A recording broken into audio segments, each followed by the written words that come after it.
Hello everyone, this is John. I warmly welcome you all to my YouTube channel, John's English Academy. ఈ రోజు session లో మనం 6th class కి సంబంధించి 3rd unit యొక్క వొకాబులరీని discuss చేద్దాం. దీనికంటే ముందు వీడియోలో మనం 6th క్లాస్ యొక్క first unit and second unit కి సంబంధించినటువంటి వొకాబులరీని డిస్కస్ చేసాం. ఎవరైతే ఈ రోజే నా ఛానల్ ని చూస్తున్నారో వాళ్ళు APPSC కి సంబంధించినటువంటి ఫస్ట్ వీడియో దగ్గర నుంచి రండి. లింక్స్ అన్ని డిస్క్రిప్షన్ లో ఉన్నాయి. అక్కడి నుంచి మీ నోట్స్ తయారు చేసుకుంటూ రండి. ప్రాపర్ గా ఒక మంచి నోట్స్ తయారవుతుందండి. ఈ రోజు సెషన్ లో మనం 3rd లెసన్ కి సంబంధించినటువంటి వొకాబులరీని డిస్కస్ చేద్దాం. ఓకే, మన క్లాస్ ని స్టార్ట్ చేసే ముందు నేను గత వీడియోలో మీకు చెప్పానండి యూనిట్ 2 లో ఒక చిన్న బిట్ పెండింగ్ ఉందని. ఆ చిన్న బిట్ ఏదైతే ఉందో డిగ్రీస్ ఆఫ్ కంపారిజన్ అనేటటువంటి టాపిక్ ని టేకప్ చేసినప్పుడు అక్కడ ఎక్స్ప్లెయిన్ చేస్తాను. చాలా స్మాల్ బిట్ అది. అక్కడైతే మీకు కంప్లీట్ క్లారిటీ వచ్చే అవకాశం ఉంది. అక్కడైతే బాగా ఉపయోగపడుతుంది. ఎనీహౌ మనకు 3rd యూనిట్ కంటే ముందు ఒక పోయం ఉందండి. దాని పేరే ద కోరమండల్ ఫిషర్స్. రాసినటువంటి వ్యక్తి శ్రీ సరోజిని నాయుడు. మన హైదరాబాద్లో పుట్టినటువంటి ఒక గొప్ప పోయెటెస్. మన ఫ్రీడమ్ స్ట్రగుల్ జరిగే సమయంలో సరోజిని నాయుడు ఎన్నో పోయమ్స్ని రాశారండి. కోరమండల్ కోస్ట్కి సంబంధించినటువంటి ఫిషర్స్కి సంబంధించి కొంత మనకు పోయం రాయడం జరిగింది. అదే కోరమండల్ ఫిషర్స్. దీంట్లో ఉన్నటువంటి గ్లాసరీని ఒకసారి అబ్జర్వ్ చేద్దాం. ఫస్ట్ పదం ఏదైతే ఉందో అది డాన్. DAWN డాన్ అంటే సన్ రైజ్, సూర్యోదయం టైం ఉంటుంది కదండి, దాన్ని మనం సన్ రైజ్ అంటాం. అది అందరికీ తెలిసిందే. ఆ సన్ రైజే కాకుండా దాన్ని మనం DAWN డాన్ అని కూడా అనొచ్చు. దీనికి ఉన్న మరొక అర్థం కూడా డే బ్రేక్ అండి. డే బ్రేక్ కూడా అనొచ్చు. డాన్నే మనం ఏమనొచ్చు? Day break. సూర్యాస్తమయం సమయం ఉంటుంది కదండి, చీకటి పడే సమయాన్ని డస్క్ అంటారండి. Dusk, DUSK dusk. డస్క్ అనే పదానికి మరొక అర్థం కూడా ఉందండి. అదే ట్వైలైట్ అని. TWILIGHT. ట్వైలైట్ అన్నా డస్క్ అన్నా సూర్యాస్తమయ సమయం అండి, సాయంత్రం పూట సమయం. అర్థమైందా? ఎక్కడైతే చీకటి పడుతూ ఉంటుంది కదా, అప్పుడు మనం ఆ సమయాన్ని డస్క్ అనాలి. సన్ రైజ్ టైంని మనం డాన్ అనాలి. సో డాన్ టు డస్క్ అని డైరీలో రాసి ఉంటుంది. ఎప్పుడైనా చూడండి, డాన్ టు డస్క్. సూర్యోదయం నుంచి సూర్యాస్తమయం వరకు మనం చేసినటువంటి పనులు డాన్ టు డస్క్ అందులో రాసుకుంటారు. సో డాన్ అంటే సన్ రైజ్ అనొచ్చు, డే బ్రేక్ కూడా అనొచ్చు. మన గ్లాసరీలో ఇంతవరకే మెన్షన్ చేశాడు. కానీ ఒక కాంపిటేటివ్ ఎగ్జామినేషన్ కోసం ప్రిపేర్ కావాలంటే తప్పకుండా దాంతో సంబంధం ఉన్నటువంటి వొకాబులరీని కూడా తెలుసుకొని ఉండాలి. అందుకే నేను డస్క్ అండ్ ట్వైలైట్ అనేటటువంటి పదాలను, డాన్ నుంచి సన్ రైజ్ మరియు డే బ్రేక్ అనే పదాల గురించి డిస్కస్ చేశాము. రెండవది క్యాటమరన్స్. ఈ క్యాటమరన్స్ అనేటటువంటి పదం డైలీ లైఫ్లో చాలా లిమిటెడ్గా వాడతామండి. ఇది ఫిషర్స్కి సంబంధించింది కాబట్టి క్యాటమరన్స్ గురించి మాట్లాడడం జరిగింది. క్యాటమరన్స్ అంటే బోట్కు ఉండే మెయిన్ బాడీని క్యాటమరన్స్ అంటారండి. ఇక్కడ ఈ పోయంలో దాని మీనింగ్ ఏంటంటే ఏ ట్విన్ హల్డ్ బోట్. ఆ ట్విన్ హల్డ్, ట్విన్ అంటే రెండు, హల్ అంటే బాడీ, బోట్ డబల్ బాడీ ఉన్నటువంటి బోట్ని మనం ఆ ట్విన్ హెల్డ్ బోట్ అంటారు. దాన్నే క్యాటమరన్స్ అంటారండి. సర్వసాధారణంగా సినిమాలో చూస్తుంటాం చూసారా, ఇటు ఒక పెద్ద మొద్దులా ఉంటుంది, ఇటు పెద్ద మొద్దులా ఉంటుంది. దీనిపైన ఒక బోట్ని నిర్మించుకోవచ్చు. సో దాన్ని మనం ఆ ట్విన్ హెల్డ్ బోట్ అంటారండి. అదే క్యాటమరన్స్ అని. సో ఇది కేవలం ఆ పోయంలో మనకు ఎక్కువగా వాడబడేది, డైలీ లైఫ్లో కనబడనటువంటి పదం. నెక్స్ట్ పదం వచ్చేసి క్యాప్చర్. క్యాప్చర్ అంటే టు టేక్ కంట్రోల్ ఆఫ్. కంట్రోల్లోకి తీసుకోవడాన్ని క్యాప్చర్ అంటారండి. The thief was captured by the police. అర్థమైందా? పోలీస్ ద్వారా థీఫ్ క్యాప్చర్ చేయబడ్డాడు. ఓకేనా? ఫోటోను కూడా క్యాప్చర్ చేయడం అని అంటారు చూడండి, బంధించడాన్ని క్యాప్చర్ అంటారు. Okay, to take control of. Hasten, జాగ్రత్త వినండి, this is hasten, it is not hasten. T పలకదండి. హేసెన్. హేసెన్ అంటే హరి, తొందర పెట్టడాన్ని, హరి. దీంతో సంబంధం ఉన్న ఇంకొక పదం మీరు అబ్జర్వ్ చేస్తుంది రష్. రష్ అని కూడా అంటారండి. అదేవిధంగా మనకు హర్టిల్ కూడా అనొచ్చండి. హర్టిల్, హర్టిల్, డాట్, DART డాట్. ఇవన్నీ తొందర పెట్టడం, రష్ చేయడం, హరి చేయడాన్ని మనం హేసెన్ అని అంటారు. జాగ్రత్త వినాలి. Hasten, it is not hasten, T is silent. ఇలాంటిది ఇంకో పదం కూడా ఉందండి. కట్టివేయడాన్ని ఫాసెన్ అంటారు. FASTEN, fasten. Fasten the bull. అర్థమైందా?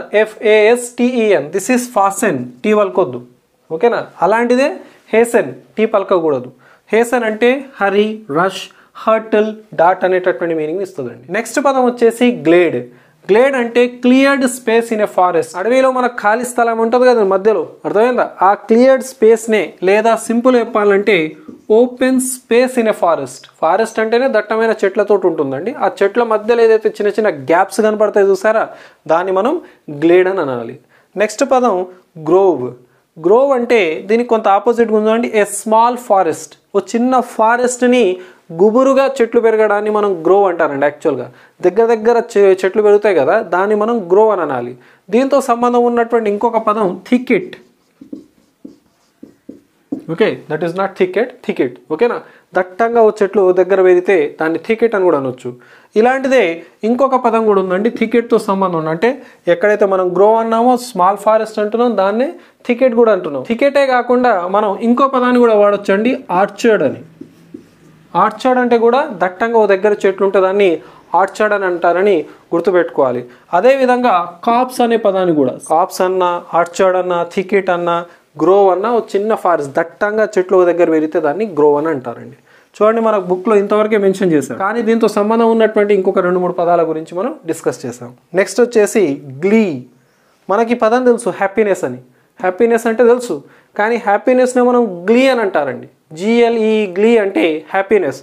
ఇంకొక అర్థం ఉందా సార్ అంటే జాయ్, ఆనందపడడం. నెక్స్ట్ ఇంకో పదం కూడా ఉందండి, ఎగ్జిలరేషన్. ఎగ్జిలరేషన్ అంటే కూడా ఎక్కువ ఆనందాన్ని పొందడాన్ని కూడా ఎగ్జిలరేషన్ అంటారు. చూడండి, గ్లీ నుంచి మనం హ్యాపీనెస్ అనే పదం నుంచి జాయ్ నుంచి ఎగ్జిలరేషన్ అనేటటువంటి పదాలను నేర్చుకోగలిగినాం. నెక్స్ట్ వర్జ్ అంటే ఎడ్జ్ని, బార్డర్ని ఓకేనా, లేదా మార్జిన్ని వర్జ్ అంటారండి. వర్జ్ అంటే ఒక ఎడ్జ్ అనొచ్చు, బార్డర్ అనొచ్చు, మార్జిన్ అనొచ్చు. సో ఈ రకంగా ద కోరమండల్ ఫిషర్స్ అనే పోయం నుంచి మనం వొకాబులరీని డెవలప్ చేయొచ్చు. ఇందులో ఇచ్చినటువంటి గ్లాసరీ ఇదండి, దాంతో సంబంధం ఉన్నటువంటి మరికొన్ని పదాలను మనం ఇక్కడ డిస్కస్ చేయడం జరిగింది. ఆ తర్వాత థర్డ్ యూనిట్ గురించి డిస్కస్ చేద్దాం. ఇప్పుడు 6th క్లాస్లోని థర్డ్ యూనిట్ పేరు లేదా థర్డ్ లెసన్ పేరు వచ్చేసి లిటిల్ హార్ట్స్ అండి, పసి హృదయాలు. పసి హృదయాలు ఎలా కల్మషం లేకుండా ఉంటాయనేది ఈ పాఠం ద్వారా చెప్పడం జరిగింది. మనమంతా ఎదిగినటువంటి వాళ్ళం, మన హృదయాల్లో ఎంతో కల్మషము, స్వార్థం పెరిగిపోతుందండి. ఎవరైనా నిజాయితీగా మనకు హెల్ప్ చేసినా అసలు ఎందుకు చేస్తున్నారు అనేటటువంటి డౌట్ పడేటటువంటి మనస్తత్వాలు మనకి పెరుగుతూ ఉంటే కల్మషాలతో పెరుగుతూ ఉంటాయి. కానీ పసి హృదయాలు అలా కాదని ఈ లెసన్ ద్వారా చెప్పడం జరిగింది.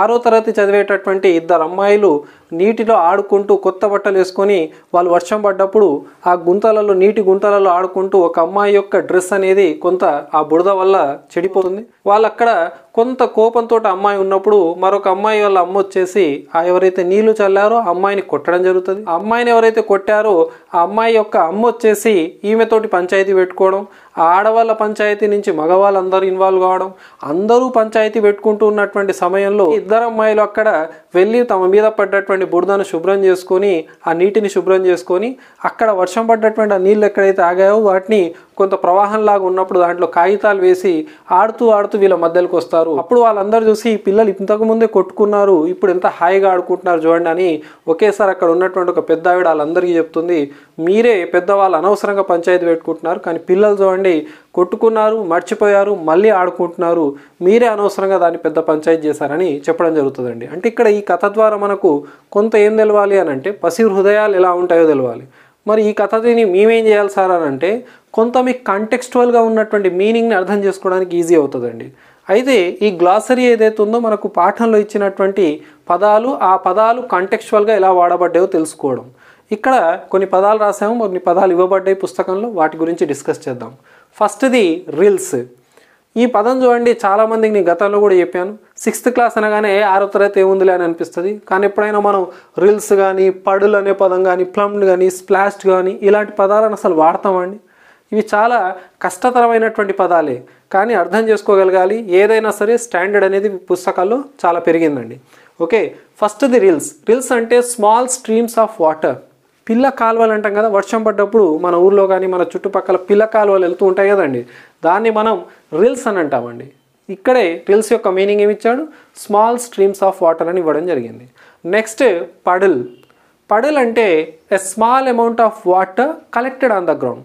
చిన్న అమౌంట్ ఆఫ్ వాటర్, మడుగు అంటాం కదా, నీళ్ళ మడుగులు ఏర్పడతాయి కదండి, వర్షం పడి గుంతల్లో నీళ్ళు అవుతాయి కదా, దాన్నే మనం పడుల్ అంటారండి. A small amount of water collected on ground. ఇక్కడ రిల్స్ అంటేనేమో పిల్ల కాలువలు, నీటి మడుగులు ఉంటాయి కదండి, ఎక్కడైతే గుంతలలో నీళ్లు నిలుస్తాయి కదా, వాటిని మనం పడుల్ అని అనాలి. నెక్స్ట్ పదం వచ్చేసి టుక్ ఆఫ్. ఇది ఒక ఫ్రేజల్ వర్బ్ అండి. ఫ్రేజల్ వర్బ్కి ప్రిపోజిషనల్ వర్బ్స్కి ఉన్నటువంటి తేడా ఏదైతే ఉందో అది మనం ఆల్రెడీ గతంలో డిస్కస్ చేసాం. టుక్ ఆఫ్ అంటే రిమూవ్డ్, టేక్ ఆఫ్, అర్థమైందా, తీసివేయడాన్ని టుక్ ఆఫ్ అని అంటారండి. నెక్స్ట్ వచ్చేసి ప్లంప్ట్ అంటే పుష్డ్, నెట్టివేయడాన్ని ప్లంప్ట్ అంటారండి. అర్థమైందా సార్? ఈ ప్లంప్ ఎక్కడో విన్నాం సార్ అంటే ఇక్కడ ఇది ఒక వర్బ్గా ఉపయోగపడ్డదండి, ఒక క్రియగా ఉపయోగపడ్డది. చూడండి, ఈడీ ఫామ్. ప్లంప్డ్ అంటే పుష్డ్. ఒకవేళ ఇదే ప్లంప్ కనుక యాడ్జెక్టివ్గా ఉపయోగపడితే దాని అర్థం ఏంటిది అని అంటే చబీ, బొద్దుగా ఉండడాన్ని మనం చబీ అంటారండి. ఓకే, ఫ్యాట్ లేదా స్టౌట్ అని చెప్పొచ్చు ఒకవేళ ప్లంప్ అనేటటువంటి పదం అడ్జెక్టివ్ ఉపయోగపడుతుంది. కానీ ఇక్కడ ఒక వర్బ్గా ఉపయోగపడ్డది కాబట్టి దీని అర్థం పుష్డ్, నెట్టివేయడాన్ని ప్లంప్డ్ అంటారు. నెక్స్ట్ పదం వచ్చేసి స్ప్లాష్డ్. స్ప్లాష్డ్ అంటే move through water making drops fly everywhere. అదే నీటిని చల్లడాన్ని స్ప్లాష్డ్ అంటారండి, నీళ్ళని చల్లడం. ఇక్కడ అమ్మాయి ఏం చేస్తుందని చెప్పాను, ఆ ఇంకొక అమ్మాయి పైన ఇద్దరు కొత్త డ్రెస్సులు వేసుకున్నారు కానీ ఇంకో అమ్మాయి పైన నీటిని చల్లడం జరుగుతుంది. సో ఆ బురద నీళ్ళు అనేవి అమ్మాయి పైన పడతాయి. సో ఆ సందర్భంలో వాడబడ్డటువంటి పదం splashed. Move through water making drops fly everywhere. ఎటు అంటే అటు ఆ నీటి బిందువులు ఎగరడాన్ని, దాన్ని మనం నీటిని చల్లడాన్ని స్ప్లాష్డ్ అంటారు. నెక్స్ట్ పదం వచ్చేసి సాయిల్డ్.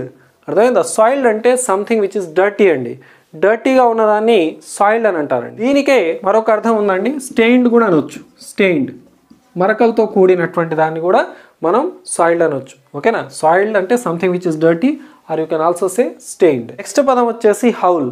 హౌల్ అంటే టు క్రై లౌడ్లీ, బిగ్గరగా అరవడాన్ని హౌల్ అంటారండి. దీనికే ఇంకో పదం కూడా ఉందండి, యౌల్. YOWL, యౌల్ కూడా అంటారండి. ఇంకో పదం కూడా ఉందండి, ఎల్ప్, YELP. ఇది కూడా బిగ్గరగా అరవడాన్ని అంటారండి. స్క్రీమ్ అని కూడా అంటారండి, స్క్రీమ్. సో హౌల్ అంటే to cry loudly, yowl or yelp అని అనొచ్చు. నెక్స్ట్ వచ్చేసి వైప్డ్ ఆఫ్. వైప్ అంటే మీకు తెలుసు అంటే తీసివేయడం, తుడిచివేయడాన్ని వైప్ అంటారు. బోర్డ్ని వైప్ చేస్తాం కదండి. సో వైప్డ్ ఆఫ్ అంటే రిమూవ్డ్, క్లీన్డ్ కంప్లీట్లీ, పూర్తిగా క్లీన్ చేసేయడాన్ని లేదా తీసివేయడాన్ని వైప్డ్ ఆఫ్ అంటారు. ఓకే, నెక్స్ట్ బుక్లో ఇవ్వనటువంటి ఒక 2 పదాలను తీసుకొని ఇక్కడ మీనింగ్ రాస్తారండి. ఫ్రైటెండ్ అంటే అఫ్రైడ్ లేదా యాంగ్షియస్, భయపడిన. అర్థమైందా? భయపడినాన్ని ఫ్రైటెండ్ అంటారు. Next pebbles. పెబుల్స్ అంటే స్మాల్ స్టోన్స్ అండి, స్మూత్గా ఉండేటటువంటి చిన్న చిన్న రాళ్లను మనం పెబుల్స్ అనాలండి. స్మాల్ స్టోన్స్ యూజువల్గా స్మూత్గా ఉన్నటువంటి రాళ్లను మనం పెబుల్స్ అంటారు. సో ఇది థర్డ్ లెసన్లో ఉన్నటువంటి గ్లాసరీ. ఇప్పుడు వొకాబులరీ పార్ట్లో ఉన్నటువంటి వివిధ అంశాల గురించి డిస్కస్ చేద్దాం.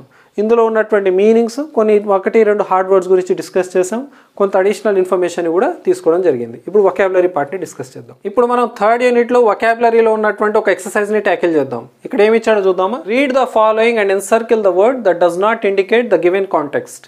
ఏం చేయమన్నాడు? కింద ఇచ్చిన వాటిని చదవండి, చదివి ఎన్సర్కిల్ చేయండి అంటే సర్కిల్ వేయండి. వేటిని వేయాలి circle? That does not indicate the given context.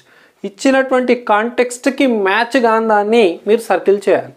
ఒక వాక్యాన్ని చదివితే మీకు అర్థమవుతుంది. చూడండి, ఇక్కడ their mothers dress them in new clothes. ఈ లెసన్లో ఆల్రెడీ మీతో చెప్పానండి, 2 అమ్మాయిలు ఉన్నారు, ఆ 2 అమ్మాయిలు కూడా న్యూ డ్రెస్సెస్లో ఉన్నారు. ఆ న్యూ డ్రెస్సెస్ని వేసింది ఎవరు? వాళ్ళ మదర్సే కదా.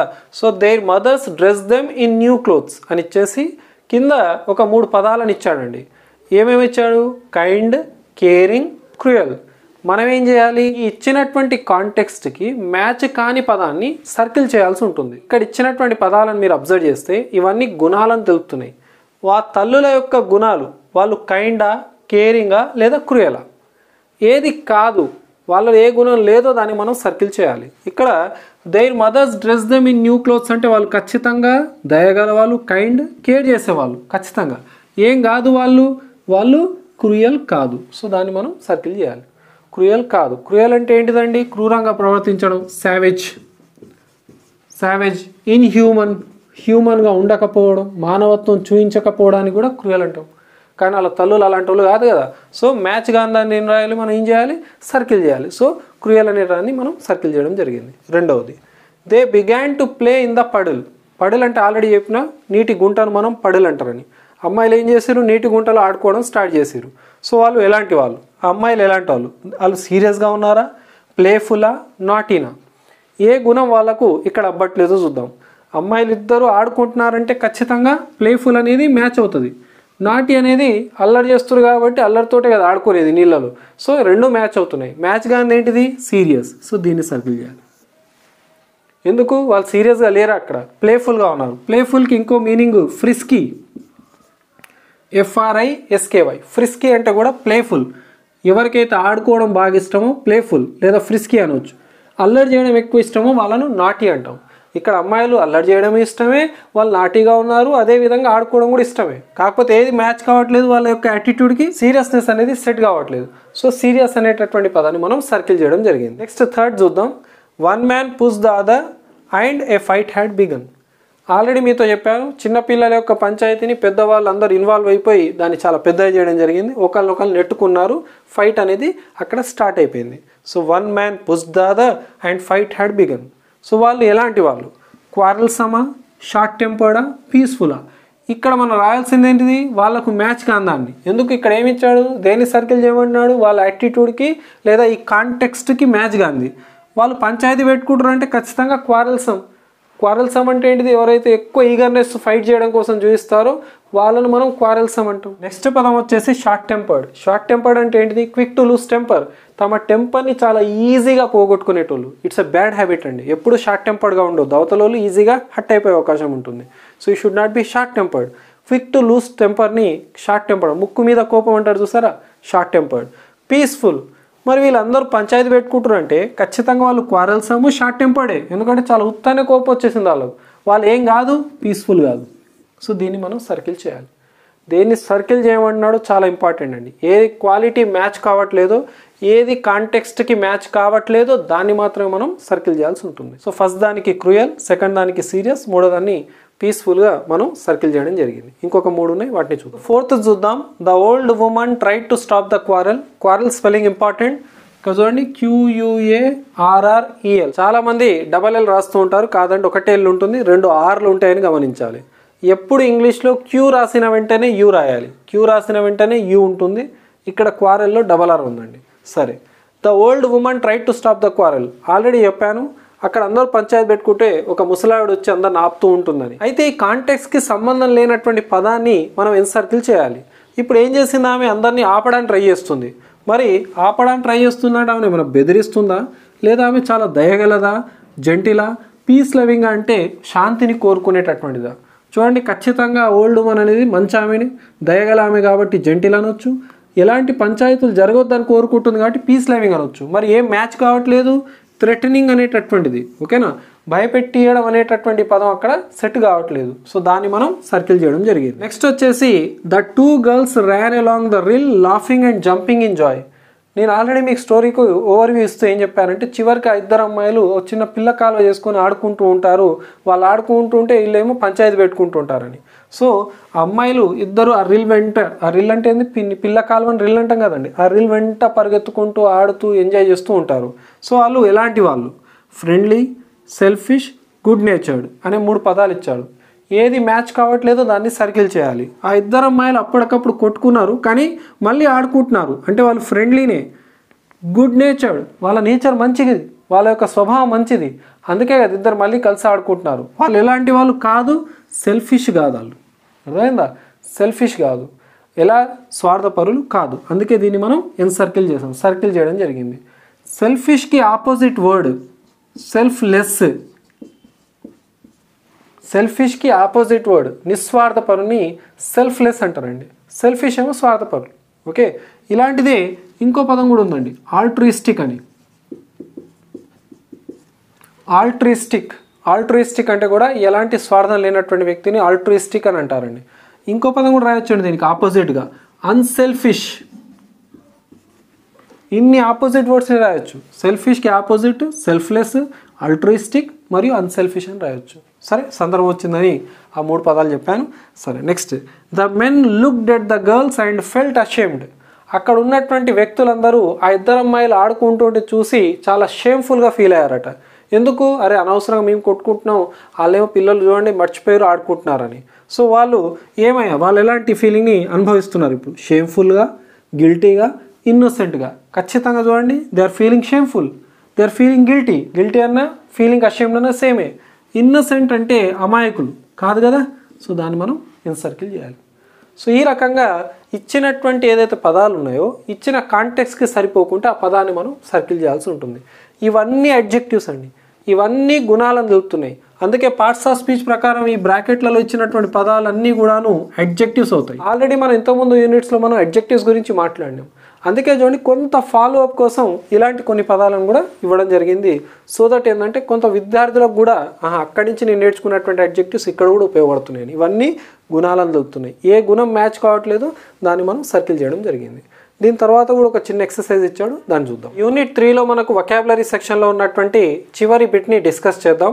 ఈ బిట్ని మీరు అబ్జర్వ్ చేస్తే ఇక్కడ కూడా మనకు యాంటోనిమ్స్ గురించి అడగడం జరిగింది. యూనిట్ 1, యూనిట్ 2, యూనిట్ 3లలో ప్రతి చోట మనకు యాంటోనిమ్స్కి సంబంధించినటువంటి ఎక్సర్సైజెస్ ఉన్నాయండి. సో తప్పకుండా యాంటోనిమ్స్ పైన క్వశ్చన్స్ వచ్చే అవకాశం ఉందని కూడా మనం అర్థం చేసుకోవచ్చు. ఇక్కడ ఏం చేస్తాడంటే పాఠంలో ఉన్నటువంటి ఒక పారాగ్రాఫ్ని సెలెక్ట్ చేసుకొని ఆ పారాగ్రాఫ్లోని కొన్ని పదాలను అండర్లైన్ చేయడం జరిగింది. ఆ అండర్లైన్ చేసినటువంటి పదాల యొక్క యాంటోనిమ్ని రాయమని చెప్పడం జరిగింది. అంటే ఆపోజిట్ వర్డ్ని రాయమని చెప్పడం జరిగింది. ఒకసారి ఈ పారాగ్రాఫ్ చదువుతాను, కొంత లెసన్ పైన కూడా అవగాహన పెరుగుతుంది. ఆ యొక్క పదాల ఆపోజిట్ వర్డ్ కూడా చూద్దాం. సరే. Akalka's mother caught Malasha and gave a slap on her face. అకల్కా తల్లి మలషాను పట్టుకొని ఒక చెంపదెబ్బ కొట్టడం జరిగింది. ఆల్రెడీ మీతో డిస్కస్ చేశాను స్టోరీకి సంబంధించి. Okay. Malasha began to howl. Howl అంటే ఆల్రెడీ మీకు తెలుసా అండి, బిగ్గరగా ఏడవడం. మలష ఏడవడం స్టార్ట్ చేసింది. And her mother ran out of the house. ఈ మలషాల తల్లి ఇంటి నుంచి బయటకు వచ్చింది. Why do you slap my daughter? ఎందుకు నా కూతుర్ని కొట్టావు? She began to scold her neighbour. Scold అంటే ఏంటిది? తిట్టడం. సో ఈ అకల్కా యొక్క తల్లి పక్కకే అది ఉండేది, నేబరే కదా. సో ఆమెను తిట్టడం స్టార్ట్ చేసేసింది. ఈమెనేమో కొట్టింది. అకల్కా తల్లి ఏమో మలషను కొట్టింది. మలష తల్లి ఏం చేస్తుంది? అకల్కా తల్లిని తిడుతూ ఉన్నది. ఓకేనా. Soon it turn to be a big quarrel. స్లోగా ఏమైందంటే వెంటనే అది ఆ చిన్న పంచాయతీ కాస్త పెద్ద పంచాయతీగా కొట్లాటగా అయిపోయిందండి, స్టార్ట్ అయిపోయింది. The men also join the scene. ఆడవాళ్ళు పంచాయతీ పెట్టుకుంటుంటే ఇక్కడ మగవాళ్ళు కూడా వాళ్ళని జాయిన్ అయిపోయారండి. One man push the other and a fight had begun. ఒకళ్ళు నెట్టుకోవడం, ఫైట్ అనేది అక్కడ స్టార్ట్ అయిపోయింది. Akalka's grandmother try to separate them. Already మీకు చెప్పాను కదండి, ఒక పెద్ద ఆవిడ ఆ ఫైట్ని ఆపడానికి ట్రై చేస్తుందని. సో అకల్కా యొక్క grandmother, Akalka's grandmother try to separate them. They paid no attention. వాళ్ళు ఏమాత్రం కూడా పట్టించుకోలేదు. ఎప్పుడు పట్టించుకుంటారంటే అమ్మాయిలు ఆడుతూ ఆడుతూ ఈ గుంపులోకి వస్తారు కదా, అప్పుడు పట్టించుకుంటారు. సరే. ఏ పదాలు అండర్లైన్ చేశారు అక్కడ? Gave, began, scold, big, joined, pushed, separate, attention. ఈ పదాల యొక్క ఆపోజిట్ వర్డ్ని రాయాలి. గేవ్ అంటే ఇవ్వడం. మరి తీసుకోవడాన్ని ఏమంటారండి? టుక్. గేవ్కి ఆపోజిట్ టుక్. అంటే గివ్కి ఆపోజిట్ టేక్ అవుతుంది. గేవ్ పాస్ట్ టెన్స్ కాబట్టి టుక్ రాశాను. గివ్ అండ్ టేక్ అంటారు కదా. అదేవిధంగా ఇంకో పదాన్ని కూడా రాయొచ్చు, రిసీవ్డ్. రిసీవ్ చేసుకోవడాన్ని. అర్థమైందా? గేవ్ అంటేనేమో ఇవ్వడం, తీసుకోవడాన్ని ఏమంటాం? టుక్ అంటాం. లేదనంటే రిసీవ్ అని అంటాం. సో గేవ్కి ఆపోజిట్ టుక్, రిసీవ్డ్ అని కూడా రాయొచ్చండి. Next began. బిగాన్ అంటే ఏంది? బిగిన్ అంటే ఏందండి? స్టార్ట్ చేయడం. మరి దీని ఆపోజిట్ ఏమవుతుందండి? స్టాప్డ్. స్టాప్డ్. సీజ్డ్. ఇది కూడా రాయొచ్చండి. సీజ్డ్. CEASED. సీజ్డ్. అర్థమైందా? ఆగిపోవడం, ఆపడాన్ని మనం స్టాప్డ్ అనాలి. బిగాన్కి ఆపోజిట్ అండి. స్కోల్డ్. స్కోల్డ్ అంటే తిట్టడం. దీని ఆపోజిట్ పొగడ్డం, praise. PRAISE. Praise. PRAISE praise. So స్కోల్డ్కి ఆపోజిట్ వచ్చేసి ప్రైజ్. నెక్స్ట్ బిగ్, చాలా చిన్న పదం అండి. బిగ్కి ఆపోజిట్ వచ్చేసి స్మాల్. నెక్స్ట్ పదం జాయింట్. జాయింట్కి ఆపోజిట్ సెపరేటెడ్. సెపరేటెడ్. జాయిన్ చేయడం, సెపరేట్ చేయడం. Next pushed. పుష్డ్ అంటే నెట్టడం. దాని ఆపోజిట్ ఏంటిది? లాగడం. సో ఏమొస్తుంది దీని opposite? Pulled. Push and pull అనేది మీకు తెలిసిందేనండి. సో పుష్డ్ ఆపోజిట్ వచ్చేసి పుల్డ్. ఇక్కడే ఉంది సెపరేట్. సెపరేట్కి ఆపోజిట్ వర్డ్ ఏం రాయొచ్చు చెప్పండి మనం? జాయిన్. ఇంకో పదం కూడా రాయొచ్చు, యునైట్. UNIT, యునైట్ అని కూడా రాయొచ్చు. సెపరేట్కి ఆపోజిట్. Next attention. అటెన్షన్కి ఆపోజిట్ వచ్చేసి డిస్ట్రాక్షన్. డిస్ట్రాక్ట్ చేయడం. దీనికి ఇంకో ఆపోజిట్ కూడా రాయొచ్చు అండి, డిస్రిగార్డ్ అని కూడా అంటూ ఉంటారు. డిస్రిగార్డ్ని కూడా రాయొచ్చు మనం. ఎనీహౌ డిస్ట్రాక్షన్ అనేది ప్రాపర్ ఆపోజిట్గా దీన్ని తీసుకోవచ్చు. సో ఈ పదాల యొక్క ఆపోజిట్ వర్డ్స్ అంటే యాంటోనిమ్స్ని మనం రాయడం జరిగింది. సో మీరు కొంత ఫుల్ స్క్రీన్లో కనుక దీన్ని చూస్తే ఆ పదాలు కొంత స్మాల్ సైజులో ఉన్నాయండి. వాటి యొక్క ఆపోజిట్ వర్డ్స్ని మీరు రాసుకోవచ్చు. సో ఈ రకంగా ఒక పారాగ్రాఫ్ని ఇచ్చి అందులో పదాలను అండర్లైన్ చేసేసి దాన్ని యాంటోనిమ్ని అడగడం జరిగింది. సో ఇది యూనిట్ 3లో ఉన్నటువంటి వొకాబులరీకి సంబంధించినటువంటి పూర్తి వివరాలండి. ఓకే, ఈ సెషన్ ఇంతటితో కంక్లూడ్ చేద్దాం. ఈ క్లాస్ మీకు నచ్చినట్లయితే లైక్ చేయండి. మీ ఫ్రెండ్స్ ఎవరైనా కాంపిటేటివ్ ఎగ్జామినేషన్స్ కోసం ప్రిపేర్ అవుతుంటే వాళ్ళకి తప్పకుండా షేర్ చేయండి. అదేవిధంగా నా ఛానల్ని సబ్స్క్రైబ్ చేసుకోవడం మర్చిపోకండి for further videos. Thank you very much. Have a nice day. See all of you.